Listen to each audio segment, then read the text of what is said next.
నమో భగవతే వాసుదేవాయ. శ్రీ మాఘ మహాపురాణం 25వ అధ్యాయం.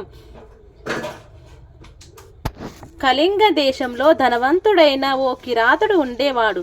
ఒకరోజు వేటకు వెళ్ళిన అతను నర్మదా నదిలో స్నానం చేసి వెళుతున్న బ్రాహ్మణుని చూసి అతని ధనం లాక్కోవాలని దురాశ పడతాడు. ధనం లేదని తెలిసిన కోపంతో ఆ బ్రాహ్మణుడిని చంపి తరువాత బాటసారులను దోచుకుంటూ దుర్మార్గ జీవితం గడుపుతాడు. అతనికి బంగారపు నగలు చేసేవాడు ఒక శూద్రుడు స్నేహితుడిగా ఉండి వీరంతా కలిసి పాపకార్యములు చేస్తూ ఉంటారు. ఒకానొక సమయంలో కిరాతుడు తన బ్రాహ్మణ స్నేహితుడితో కలిసి పాపాలు చేయిస్తూ జ్ఞాని అయిన వీరవ్రతుడిని కలుసుకుంటాడు. వీరవ్రతుడు వారి పాపాలను తెలియజేసి వాటి నుండి విముక్తి పొందే మార్గాన్ని వివరిస్తాడు. తమ తప్పు తెలుసుకుని పశ్చాత్తాపపడిన కిరాతుడు అతని స్నేహితులు వీరవ్రతాన్ని చెప్పిన ప్రాయశ్చిత్తం చేసుకుంటారు. కిరాతుడు గృహస్థాశ్రమం స్వీకరించి ధర్మ మార్గంలో నడుచుకుంటూ సుఖశాంతులతో జీవితాన్ని ముగిస్తాడు. ఈ కథ ద్వారా ఎంతటి పాపాత్ముడైనా ప్రాయశ్చిత్తం చేసుకుంటే పాపాలు నుండి విముక్తి పొందవచ్చు. మాఘమాస స్నానం పుణ్యాన్ని చేకూర్చి పాపాలను హరిస్తుంది. సజ్జన సాంగత్యం మంచి జీవితానికి దారి తీస్తుంది. అదే సమయంలో దుష్ట సాంగత్యం మనల్ని చెడు దారిలో నడిపిస్తుంది. ధర్మ మార్గంలో నడవడానిమే సుఖశాంతులకు దారి. పాపం యొక్క పరిణామాలు భయంకరమైనవి కాబట్టి వాటి నుండి ప్రాయశ్చిత్తం ద్వారా బయటపడే మార్గాన్ని ఈ కథ చూపిస్తుంది. గద్రుమద మహర్షి జజ్ఞమునితో మరలా ఇట్లు పలికెను. ఓయి మాఘమాస వ్రత మహిమ తెలుపు మరి ఒక కథను చెప్పెదను, శ్రద్ధగా వినుము. ఎట్టి పాపాత్ముడైనను మాఘమాస వ్రతం ఆచరించి పాప విముక్తుడాగునని ఈ కథ తెలుపును. వినుము. అతి ప్రాచీనమైన ఈ కథ శ్రీహరి కథ మహిమను తెలుపును. పూర్వము ఒక కళింగ కిరాతుడు కలడు. అతడు ఆ ప్రాంతమును సంపద కలవాడు, పరివారం కలవాడు. ఆయుధములను ధరించి పరివారములతో ఒకనాడు వేటాడుటకు అడవికి వెళ్ళెను. అనేక మృగాలను వేటాడెను. అతడు మృగములను వెతుకుచు అడవిలో తిరుగుచుండగా ఒక విప్రుని చూసెను. ఆ బ్రాహ్మణుడు నర్మదా నది స్నానము చేయవలనని బయలుదేరును. మార్గ మధ్యలో ఆయాసముచే ఒక మర్రి చెట్టు నీడలో విశ్రమించి మరలా ప్రయాణం చేయుదలచెను. కిరాతుడు అతని చూసి వాని వద్దనున్న వస్త్రములు, ధనము మున్నగు వాటిని అపహరింపవలెనని తలచెను. తన వారితో వచ్చిన ఆ బ్రాహ్మణుని వద్ద ఉన్న అన్నిటినీ బలవంతంగా తీసుకొనిను. ఓయి, నీవు దాచిన ధనము నిమ్ము, లేనిచో నిన్ను చంపుదనని కిరాతుడు బ్రాహ్మణుని బెదిరించెను. ఆ విప్రుడు, నేను దరిద్రుడును, నా వద్ద ధనము ఏమీయునూ లేదని సమాధానం చెప్పెను. అతని మాటలకు కోపగించిన కిరాతుడు ఆ బ్రాహ్మణుని ఖడ్గంతో నరికెను. ఆ కిరాతుడు అచటి మార్గమును ప్రయాణించు వారిని చంపి వారి నగలను ధనమును దోచుకొనుచు ఉండెను. అతడు క్రమముగా అరణ్య మార్గమునే కాక పట్టణ మార్గమును ప్రయాణించు వారిని కూడా దోచుకొని చంపుచుండెను. అతనికి ధనమును సంపాదింపవలన కోరిక విపరీతముగా పెరుగుతూ ఉండెను. ఇట్టి కిరాతకునకు బంగారు నగలను చేయు వాడొకడు మిత్రుడుగా నుండెను. అతడును కిరాతుని వలె క్రూరుడు, వంచనాపరుడు. బంగారపు నగలను చేయుచు దానిలోని బంగారం హరించేడివాడు. కిరాతుడును బాటసారుల నుండి దోచుకున్న నగలను అమ్మమని స్వర్ణకార మిత్రునికి ఇచ్చేడివాడు. అతడును నగలమ్మి అందులో కొంత ధనమును తీసుకొని మిగిలిన ధనమును కిరాతునికి ఇచ్చేడివాడు. వీరికి మరి ఒక శూద్రుడు మిత్రుడుగా ఉండెను. అతని వాని తల్లియును అట్టిదే. భర్త మరణించిన పిమ్మట ఆమె మరింత స్వేచ్ఛావర్తనురాలై ఆయను. ఈ విధముగా ఆ కుటుంబమునకు కుమారుడు, తల్లి ఇద్దరూను కాముకులు స్వేచ్ఛావర్తనులుగా నుండిరి. అతని తల్లి చీకటిలో కామాతురాయై తన విటుడు వచ్చు చోటికి పోయెను. చీకటిగా ఉన్న ఆ ఇంటికి ఆమె వద్దకు రావలసిన వీరుడు రాలేదు. అతడు వచ్చునని ఆమె వానికై వేచి ఉండెను. అతడుకు ఆమె కుమారుడు వ్యభిచారిణి కామకురాలు అయిన తనకి ఇష్టురాలైన స్త్రీ కొరకు వచ్చెను.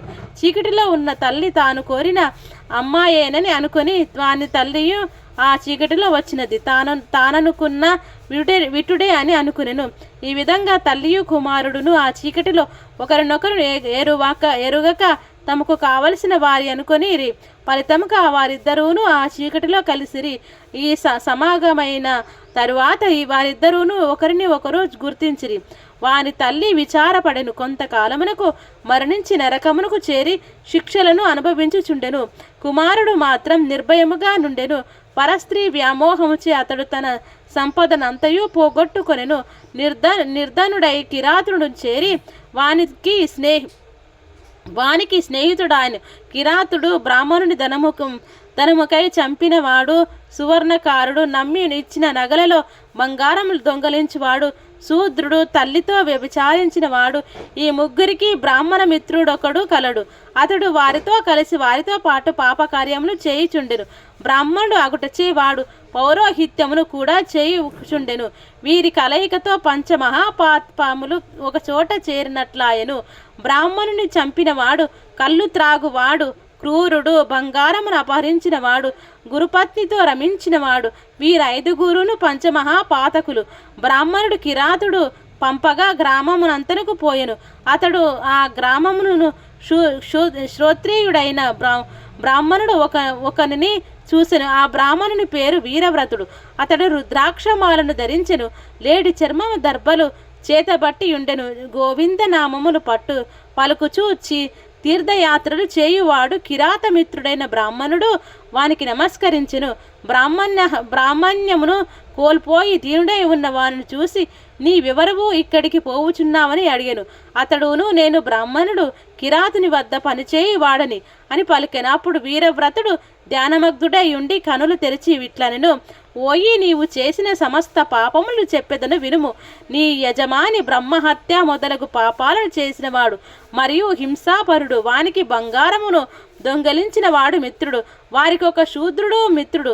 తల్లితో రమించినవాడు. ఇట్లు పంచమహాపాపములతో చేసిన వానితో తిరిగి నీ బ్రహ్మ తేజస్సును కోల్పోతివి. పాపాత్ములతో మాటలాడినను, వారిని చూసినను, తాకినను వాడును వారి వలె పాపాత్ముడగును. అటువంటి వారితో మాటలాడక తప్పనిసరి అయినను దర్భను చేతబట్టి మాటలాడవలెను. అట్లు చేసిన పాపం వంటదు. నీ మట్టి పాపాత్ముల సాంగత్యముచే బ్రాహ్మణత్వమునకు పోగొట్టుకుని పాపివైతివి. ఇట్టి నీతో మాటలాడరాదు. బ్రహ్మహత్య చేసినవాడు, మద్యపానం చేసినవాడు, గురు తల్పగమును చేసినవాడు, బంగారమును దొంగలించినవాడు, వీరితో స్నేహం చేసినవాడు వీరుడైనను పాపులే అయ్యి ఇట్టి వారంతా దూరముగానున్న అంత మంచిది అని వీరవ్రతుడు నిశంకులతో పలికి మిన్నకుండెను. నిశంకునుడు వీరవ్రతుని మాటలను విని భయపడెను. జ్ఞాని, నన్ను దయతో రక్షింపుము. నాకీ భయంకర పాపం నుండి విముక్తి ఎట్లు కలుగును? సర్వ పాపహారణ క్షయమైన ప్రాయశ్చిత్తనం తెలుపుమని వీరవ్రతుని ప్రార్థించెను. వాని మాటలను విని దయాలువైన వీరవ్రతుడు మనువు మొదలైన వారి చెప్పిన ప్రకారం ప్రాయశ్చిత్తము ఇట్లు చెప్పెను. నిత్యము నీవు చేసిన పాపమును చెప్పుచు తీర్థయాత్రలు 12 సంవత్సరముల పాటు చేయుము. ప్రతి ఇంటను భిక్షమెత్తుకొని ఆ భిక్షాన్నమును తినుచుండము. ప్రతి మాఘమాసమున ప్రయాగ క్షేత్రమున ప్రాతకాల స్నానం చేసి మాధవుని దర్శింపుము. ప్రయాగ స్మరణమునకే ముక్తి కలుగును. స్నానం చేసినచో వచ్చు పుణ్యమును చెప్పజాలను. ఎంతటి పాపాత్ముడైనను మాఘమాసమున ప్రయాగలో స్నానం చేసినచో వాని పాపములు పోవును. కావున 12 సంవత్సరాలు పూర్తిగా కాని సంవత్సరం పాటు కాని ప్రయాగ మాఘ స్నానం ఆచరింపుము. గోవు తినగా మిగిలిన బియ్యమును వండుకొని తినుము. ఈ ప్రకారం 1 మాసం చేయము అని అనెను. నిశంకుడు అట్లే అని అంగీకరించిన తన మిత్రులైన కిరాతులకు ప్రాయశ్చిత్తమును చెప్పుడని కోరెను. వీరవ్రతుని వాని మాటలను సంతోషించి, నీకు చెప్పిన ప్రాయశ్చిత్తమే వానికి ఆచరింపదగినది చెప్పెను. నిశంకులుడును వీరవ్రతును నమస్కరించి 12 సంవత్సరముల ప్రాయశ్చిత్తమునకు చేసుకున్న తర్వాత నాకు ధర్మమును ఉపదేశింప కోరుదనని అడిగెను. ఆ ధర్మమునప్పుడు చెప్పుదును పొమ్మని పలికెను. నిశంకుడునకు కళింగ కిరాతుడు మిగిలిన వారి వద్దకు పోయి వీరవ్రతుడు చెప్పిన మాటలను వారికి చెప్పెను. వారును నిశంకులని మాటలను విని భయమును ప్రాయశ్చిత్తమును పొందిరి. వారు వేరువేరుగా తీర్థయాత్రలు చేయుదలచి ప్రయాణమైరి. వీరవ్రతుడు చెప్పినట్లుగా భిక్షాన్న భోజనం మాఘ స్నానము చేసి పాప విముక్తులైరి. నిశంకులుడు వ్రతమును పాటించుచు తీర్థయాత్రలు చేయుచు కాశీ నగరము చేరి కొంతకాలం ఉండి ఆ తరువాత ప్రయాగకు పోయి మాఘమాస వ్రతమును ఆచరించెను. అన్ని తీర్థముల స్నానము పాపనాశనం ప్రయాగ స్నానం. నిశంకులుడును వీరవ్రతుడు చెప్పినట్లు 12 సంవత్సరములు ప్రాయశ్చిత్తం ఆచరించెను. పాప విముక్తుడై వీరవ్రతును వెతుకుచు నైమిషారణ్యమునకు పోయి వీరవ్రతునకు నమస్కరించి ఇట్లు పలికెను. వీరవ్రతుడు తనకు నమస్కరించిన నిశంకుని లేవనెత్తెను. ప్రేమతో కుశలము అడిగెను. 2 గడియలు ఆలోచించి ఇట్లనెను. ఓయి, నీ పాపమంతయు పోయినది. ప్రయాగ స్నానము చే దుష్ట సాంగత్య జనిత దోషం కూడా పోయినది. నీవిప్పుడు బ్రహ్మ తేజస్సుతో ఉన్నావు. మంత్రపూతమగు జలముతో 3 దినములు స్నానము చేయింతును. నిరాహారముగా నీవి 3 దినములుండును. అప్పుడు నీవు మరింత పవిత్రుడువు కాగలవునని నిశంకులచే మంత్రజలమును స్నానము 3 దినములు చేయించెను. నిశంకులుడును వీరవ్రతుడు చెప్పినట్లు నిరాహారుడై ఉండెను. వీరవ్రతుడు నిశంకులను ఇట్లు ఉపదేశించెను. ఓయి, నిరంతరం సంతోషముగా ఉండుము. వేద మార్గమును అతిక్రమింపకము. శాస్త్రమును అనుసరించి కార్యములను ఆచరింపుము. వివాహం చేసుకొని గృహస్థ ధర్మమును ఆచరింపుము. ప్రాణహింసను మానుము. సనాతన ధర్మమును పాటింపుము. సజ్జనులను సేవింపుము. సంధ్యావందనము మొదలగు నిత్య కర్మలను మానకుము. ఇంద్రియ నిగ్రహమును కలిగి ఉండుము. హరుని పూజింపుము. ఇతరుల అపరాధములు చెప్పకుము. ఇతరుల వృద్ధిని చూసి విచారపడకుమును. పరస్త్రీలను తల్లి వలె చూడుము. చదివిన వేదములను మరువకుము. అతిథుల నవమానింపకము. పితృదినమున శ్రాద్ధమున మాఘమున చాడీలకు చెప్పకుము. ఇతిహాస పురాణములను వేదాంగాంగములను పరిశీలించుచుండుము. సిగ్గును విడిచి హరినామ సంకీర్తనం కీర్తింపుము. పెద్దలు చెప్పిన త్రిపుండరాధనను చేయుము. రుద్రాక్షమాలను ధరించి రుద్ర సూక్తముతో శివుని అర్చింపుము. తులసీమాలను ధరించి తులసీ దళముతో లక్ష్మీనారాయణ బిల్వ పత్రములతో శివుని అర్చింపుము.